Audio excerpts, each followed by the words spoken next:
And that's something I will actually say was a hindrance at private schools. Private schools that I have been a part of, and I've been in literally almost every type of education you can have, boarding, home, private, public. I will say that private school may be a phenomenal education book-wise if they are a specialty school. I'm not as much referring to a governor's school as much as I'm referring to just not classic, but private school. There was maybe 2 people of color on faculty, maybe 5 students of color, which a student body of 250, everyone knows each other. But the pouring in of the Karen-ness was so deafening. You would drown in the aspect of, oh my God, okay, I'm going to age it because my references won't, most of you probably won't know. But you don't listen to Taylor Swift? Oh my God, why? And I would play, and I came from a very musical background. So, I would play anything from Lauryn Hill to, I would play music that was counterculture at the school.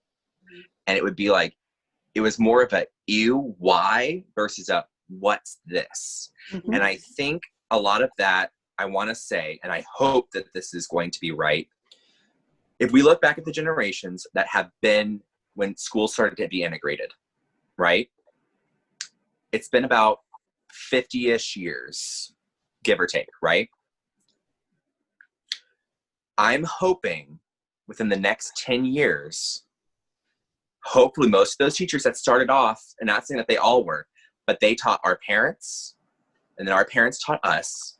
Hopefully we will age that out, old ideas, and hopefully have a more of a place where the teachers go, and I had to do this in my classroom. All the pictures up in my classroom of hair was straight or wavy.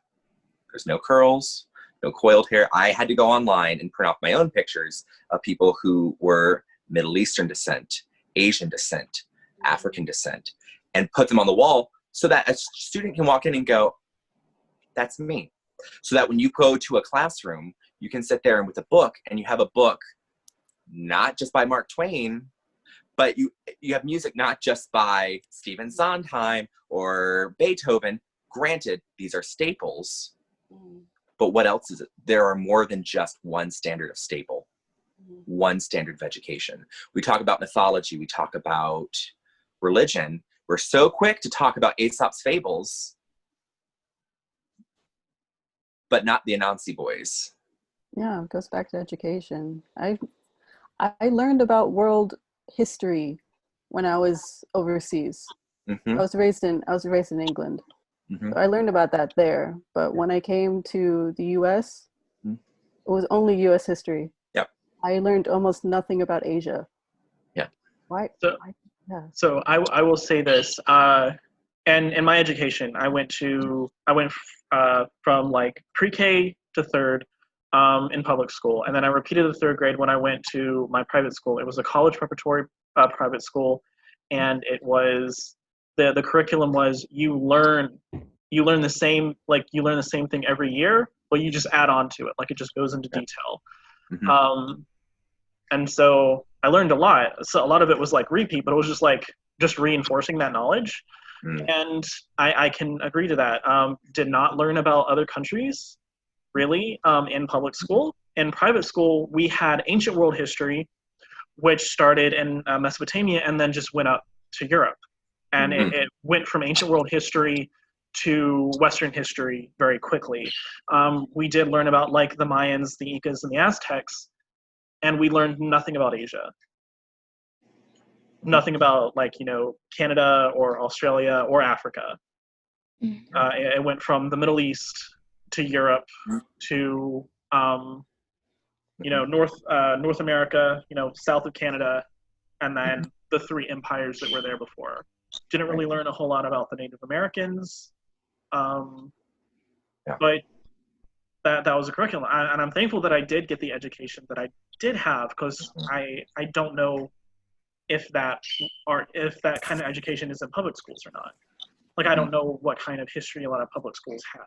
I barely remember my public school history classes. I'm pretty sure we had the same teacher teach us everything, throughout the day in the same classroom. Meanwhile, in my private school, we had to change classrooms to go to different teachers and everything. Yeah. And it was a secular school, so religion wasn't like a huge thing. They could talk about it, a parent could complain, and they were like, well, guess what? We're a private school, so we can teach it how we want, regardless of your feelings on the matter. Right. That was just my 2 cents. Yeah. No, I agree with you. I think it's interesting to see, again, everything comes down to who's in charge and what is the standard. And my hope for this next generation, I am so proud of the younger generation starting to step up. Again, education, being culturally relevant and intelligent. I was at a rally downtown, and they talked about who's not voting. Why are you not voting? All right, this is a very simple thing. Someone shared their story, goes, I remember when my parents would go vote, they put on their Sunday best, and it was a moment. You're going to come with me to go vote. You're going to come with me to do this, because this is something that we have been privileged to have, when it should have been the right to have.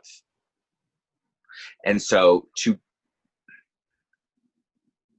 education if you actually get a lot of textbooks that are used in schools, most of them are redeemed from 3 corporations. There are 3 companies that run most of the education. And they have certain writers they have hired because they like the way the narrative is told.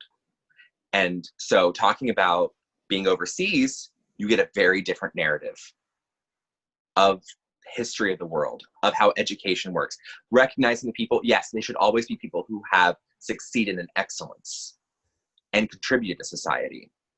But I feel like majority of the issues that we have seen have come from only showing one side of that success. Right. And that's an issue. Who defines success also. Correct. Who writes history? You are a history major, and you can agree with me and disagree with me on this if you want, but as someone who loves history, because I that's how I spend my free time. Like, I'm researching stuff, I'm learning about new histories, new figures, mythology and everything. And what a lot of people miss about history is that history is being written by like one individual, and it's from their perspective of history. When you have to look at history from the cultural perspective, I know I can't help it. You're in the audience, and they are clapping. Yeah, they know that history is a good thing, but you got to look at it from like the cultural aspect of history, and one could argue that with like biblical scripture also. Like, look at the culture as how it's being written. Yeah, I forgot where I was going with this. I got distracted by my birds. Yeah, your audience. Good point. But yeah, I agree with what you're saying. Like, a lot of people, they don't take all those things into consideration.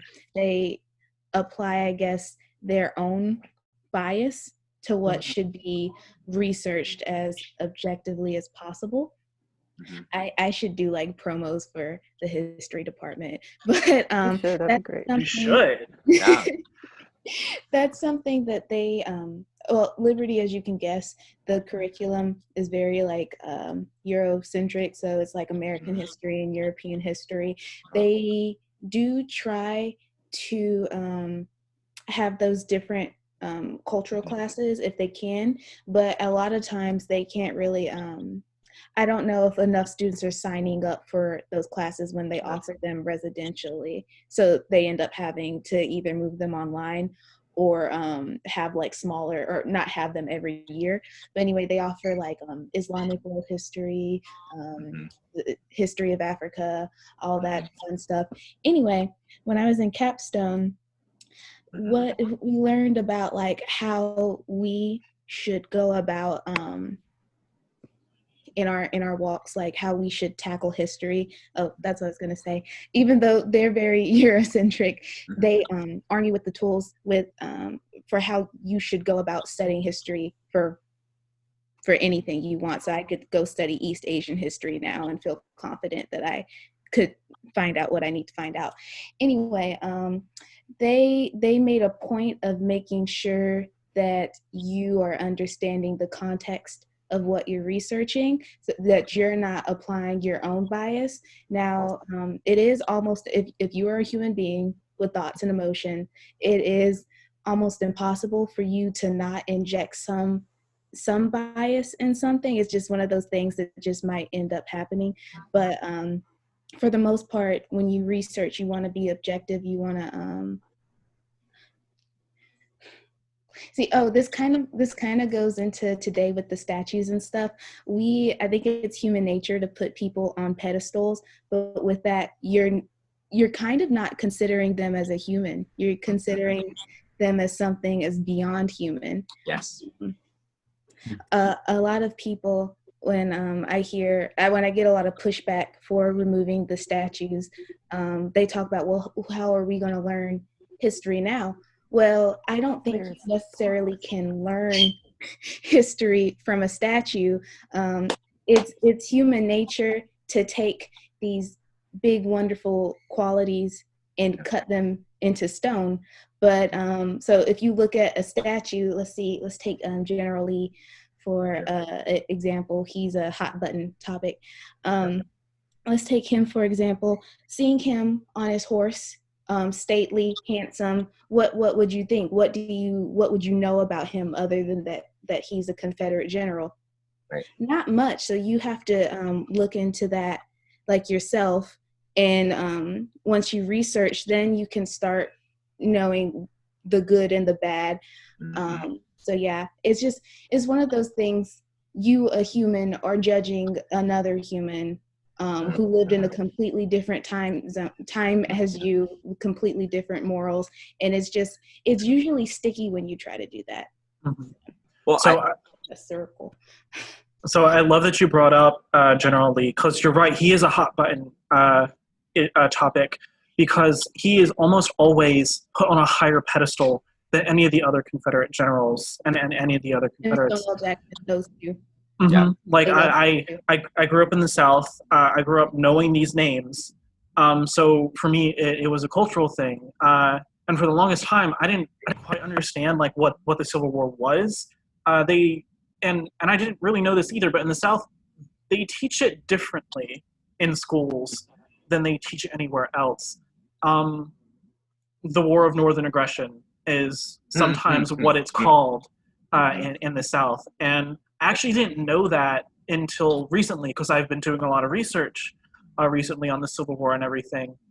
And it's a whole nother topic to get into it. And Tanisha, I would love to have a conversation with you about anybody else about it, because the Civil War is probably one of my favorite moments in history, because it is so like it defines a lot of our American history.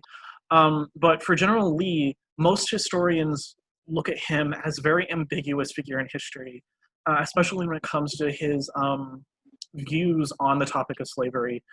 He never bought or sold slaves. He freed slaves that he had. He always got them through other means, like when he got married to his wife and her father died and he inherited them. He freed them after 5 years. They also educated. General Lee was an educator. He loved education, and he was a firm believer in it. And he actually was the president of a university after the Civil War, and he retired and everything from the military. And his wife held a Sunday school to teach their slaves, and that was illegal at the time in Virginia. So he never right out said that Black people were inferior. In fact, he does have a quote, and Tanisha, you can correct me if I'm wrong, but this was a quote from his letter where it says, "Slavery is more of a burden for the white man than it is the Black." And a lot of people debate what that means. And one of the theories is that he means that it's a moral burden. If you read a lot of his personal letters, he's always unhappy when he's in the South, when he's surrounded by the slavery. But when he's out of the South, where he wasn't in a slave state, his demeanor changed. He was a lot happier. So a lot of people do consider his views on slavery to be very ambiguous. Again, should we have a statue of him? Apparently, he didn't want a statue. Like he didn't want to be remembered or idolized. And there's writings of that, and that goes with like the whole lost cause theory. That the Civil War was a lost cause, and a lot of people attribute that theory to him because I'm pretty sure he said it was a lost cause, and so they took that as a whole other meaning, and the South kind of raised him up as a messianic figure. But yeah, he's in my mind generally is one of those historical figures that tried to be as moderate as possible, but with the day and age he lived in, with the situation, he couldn't be. I think I feel like he was a man of honor in the sense, he wanted to. The reason why he left the Union was for Virginia, and you can argue all day long that he's a traitor, and then that just comes back to perspective and everything, and why the Union did win and everything. Yeah, they are a traitor from the Union's perspective, but not from the Southerners' perspective. They were practicing their state right to leave, but also they were practicing the state right to continue to own slaves. You can say the same thing with the Union. They were practicing their state right not to own slaves. So it's all about perspective and empathy. And my issue with the statues now is that taking them down now, I am for it. They need to come down legally. It is too dangerous for people to come down and pull statues down on their own. Like, you're hurting people, and one, you're breaking the law. And you're not helping your cause. And you're most definitely not helping your cause to the people who still idolize those people as heroes, because it goes back to their education. They weren't taught that they were evil. They were taught that they were heroes. Right. And if you take them down now, you're going to end up with a whole nother generation of people that still idolize them as such. Right. My issue. Oh, go ahead. No, please go ahead. Good. No, please go ahead. I insist. Okay, I know a lot of it's strange. A lot of older white people I know are very confused about why the statues are being torn down. And like one lady, in particular, was like, "Yeah, they tore down a Columbus statue. Thought that was so strange. Like, why?" And my first thought was like, "Ooh, that makes sense, though." Yeah. So it's like, I know it's a lot of it's just ignorance. So I gave her a lot of grace because she just didn't know. I just thought it was funny, actually. She didn't know. Yeah. Why do you do that? Yeah. My issue, and I think this is something, there are things that are done for good reasons and bad reasons. Sometimes doing something with a certain intent doesn't necessarily make it fall on either side. You know what I'm saying? That being said, let's look at the reasoning so many things were erected historically. Mm-hmm. I think understanding the purpose behind why it was erected is important, as well as looking back at the ceremonies, because there is a Confederate statue downtown where what is unbeknownst to a lot of people is what's buried underneath the statue and what it stood for. There are, and I'm saying this also, just because it was erected to fuel an agenda doesn't mean it can't be used as a point of reference or instruction or teaching for remembering where we're from, where we're going. But I think we do need to be analyzing not only the statues, but a lot of our current culture to understand, why am I looking at this and celebrating this? We need to stop taking for granted, just like a lot of religion says, if you're going to be religious, you have to make it your own. It can't be your parents' religion. It has to be your religion. That being said, with what you know to be culturally sound. Why is it culturally sound to you? Is it because it's comforting because you were taught that? Or are you willing to challenge yourself and go, you know what? I thought this was cool. It's actually not. One of my issues with that, and before we started recording this whole thing, Lucas said I would make a movie reference, and here it is. I was recently watching The Mask of Zorro with friends. I haven't watched this as a kid. I loved the movie as a kid. Turn on the movie. There's a lot of white people playing. And to the point where I was like, oh, I can't watch this movie. And most people say, but it's a feel-good movie. What's the issue? What's the problem? Like, the problem is people could be playing that who are there, who are talented. And instead, we're glorifying one person for putting on a type of makeup, type of hair texture. Sure, your daughter wants to be Moana and you're white. By all means, curl her hair. Do not buy her the nappy wig that you saw at the store because it looked kind of like Moana. That's rude. Having her somewhat resemble, that's fine. I have no problem with you doing something on a base level because your daughter doesn't get that it's offensive. You as an adult should understand, or I hope you would understand. Now I'm kind of, this is a cartoon versus a human being, and I get there's a huge difference. Yeah.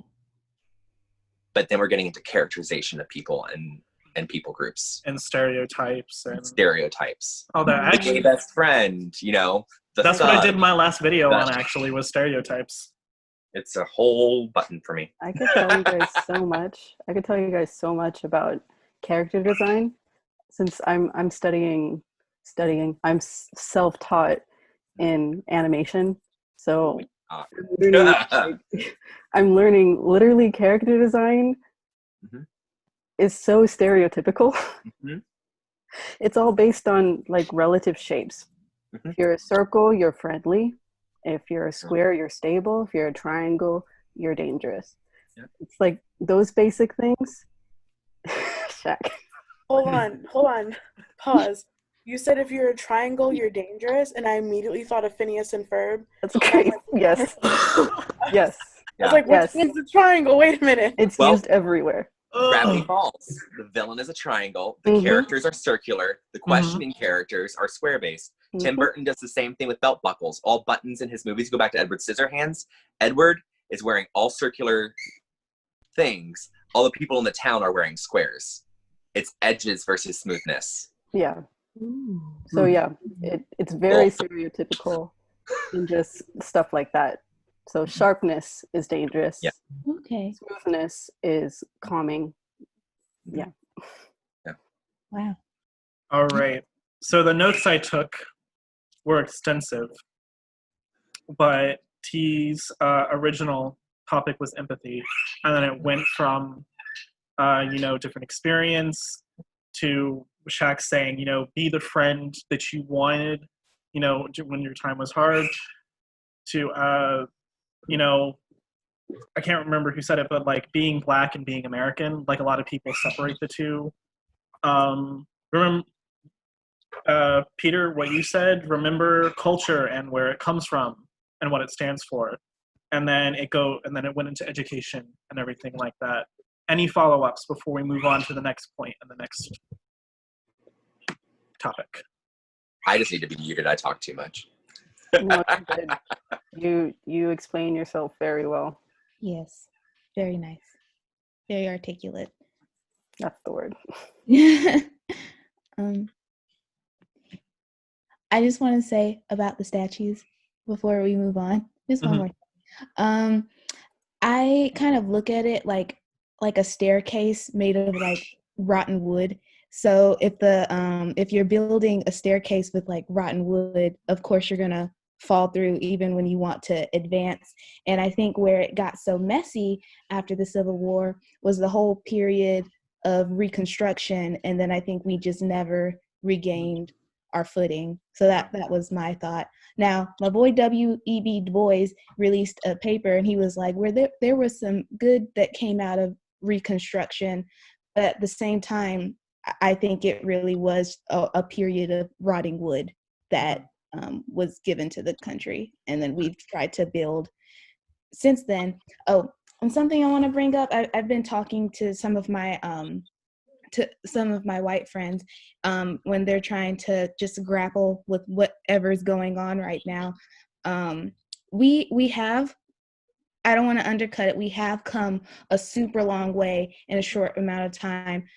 200 years, really, that I don't think it's anything. That's like a snap, really, as far as like Compared to rest of human history. Yes. So like it's where we've come from is nothing to sneeze at, but that doesn't mean it's acceptable where we are. Right. So okay, that's just me. We can move on. Okay. Yeah. So agree.